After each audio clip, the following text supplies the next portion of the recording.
Indian فلمیں اتنی نہیں دیکھتا، لیکن I will be honest with you, جب چھوٹا تھا تو کچھ فلمیں میں نے دیکھ رکھی ہیں، اور بڑے ہونے کے بعد پتہ چلا کہ ان کی جو فلمیں میں نے دیکھی تھیں وہ اصل میں انگلش فلموں کی کاپی تھی، اور ایگزیکٹ کاپی تھی۔ ان میں 19-20 کا میوزک، ٹائمنگ، سین چینج ہونے، کیریکٹرز، کسی چیز کا کوئی فرق نہیں تھا۔ They copy the things to the best of their ability, and henceforth I can easily say they're the best copycats the world can ever see, ever know۔ Indians کا یہ تعارف ہے۔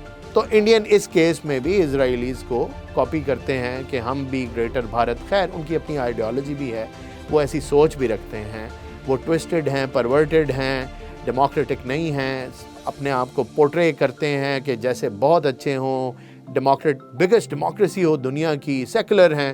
نہ وہ سیکولر ہیں، نہ ادھر ان کی کوئی مائنورٹیز محفوظ ہیں، نہ وہ مذہبی آزادی دنیا کے کسی بھی مذہب کو دینا چاہتے ہیں، وہاں تو ٹورسٹ بھی محفوظ نہیں۔ خیر واپس آتے ہیں اپنے ٹاپک کی طرف۔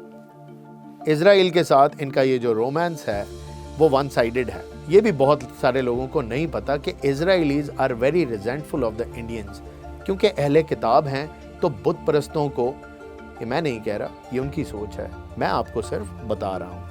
تو جو اہل کتاب ہیں، اہل کتاب تو وہ ہیں، وہ ان بت پرستوں کو اپنے سے آرمز لینتھ کے اوپر رکھنا چاہتے ہیں، لیکن یہ بت پرست کیونکہ ان سے انسپائرڈ ہیں تو ان کے پیچھے پیچھے بھاگتے ہیں۔ جیسے بچہ کسی سے انفیچویٹ ہو جائے، پسند کرنے لگے، کچھ اس کو چیز پسند آ جائے کسی بڑے کی تو اس کے پیچھے بھاگتا ہے، تو Indians are just like that, following the Israelis wherever they go, whatever they do. جس بھی طرح وہ جو بھی کرتے ہیں، انڈیا اس کی ایک سستی سی کاپی بنانے کی کوشش کرتا ہے۔ یہاں پہ بھی معاملہ یہی ہے، را کے ایجنٹ موساد کے ایجنٹس کے لیے کام کر رہے تھے ملے ہوئے۔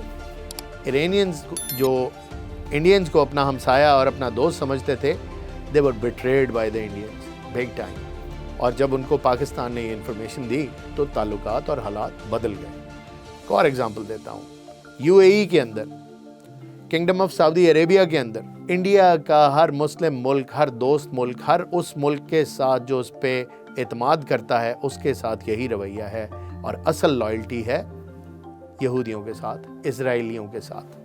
اس کا سب سے بڑا ثبوت ہے کسول، ایک ایسا علاقہ جو ہماچل پردیش کے اندر ہے، انڈیا کے اندر ہے، اور جہاں پہ انڈین ٹورسٹ کو بھی جانے کی اجازت نہیں۔ You can check the fact.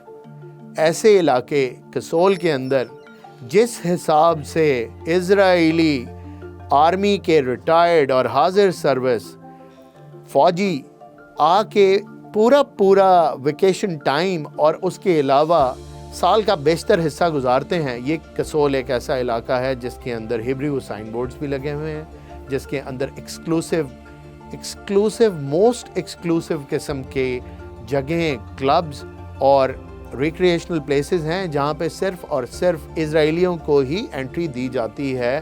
یہاں پہ ڈرگز کا دھندا بھی خوب چلتا ہے۔ انڈیا کے اندر ایسے بہت سارے لوگ ہیں، کچھ ایسے لوگ بھی ہیں جن کا میں اکثر ذکر کرتا ہوں، ان کو بھی نشے کا کافی شوق ہے، بڑے پکے اور پرانے نشئی ہیں، لیکن آج ان کی بات نہیں کریں گے، آج کسول کی بات ہی کریں گے۔ پاروتی ویلی کے نام سے ایک جگہ ہے، اور یہی ہے وہ ایکسکلوسیو سپاٹ جہاں پہ ساری ایکٹیویٹیز جنم بھی لیتی ہیں اور اس کے آگے چیزیں بڑھتی بھی ہیں۔ اس کے علاوہ ان کی ایک یونٹ ہے جو بڑی اسپیشل قسم کی یونٹ ہے اسرائیلیوں کی، اس کو کہتے ہیں سرویلنس یونٹ 8200، 8200۔ وہ یونٹ وہاں پہ بڑی پکی اسٹیشنڈ ہے اور بہت اہم کام کر رہی ہے۔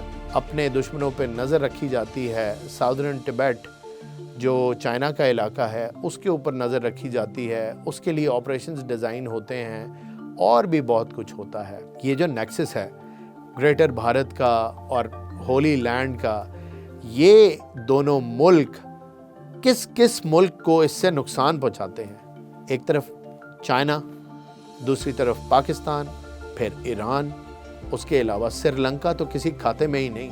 کسول اس ریجن کے لیے کتنا بڑا خطرہ ہے، نیکسس کتنا گہرا ہے، نقصان کتنا زیادہ ہو سکتا ہے۔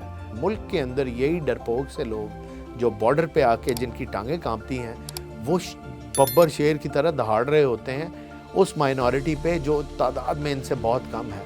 ایک ایسا ملک میں ذکر کر رہا ہوں ایران کا جس کے پاس پریکٹیکلی ایئر فورس ہے ہی نہیں، اور دوسری طرف Israeli superpower, nuclear weapons, Iron Dome, X Y and Z bullshit, ان کے اوپر جو حملہ ہوا اور وہ حملہ میسائلز کے ساتھ ایران نے کیا، اس نے ان کے آئرن ڈوم کی متھ کو تباہ کر دیا۔ یہ باتیں جو میں نے آپ کو بتائی ہیں یہ فیکٹس ہیں یا نہیں؟ اور then you can counter it, then you can come back to me in the comments that you have narrated a wrong fact۔ آج کا پروگرام ختم کرتا ہوں، نیکسٹ ٹائم آپ کی خدمت میں پھر حاضر ہوں گا ایک نئے ٹاپک کے ساتھ، کچھ نئے فیکٹس کے ساتھ جن کو آپ چیک کریں گے۔ مجھے اجازت دیجیے، اللہ حافظ۔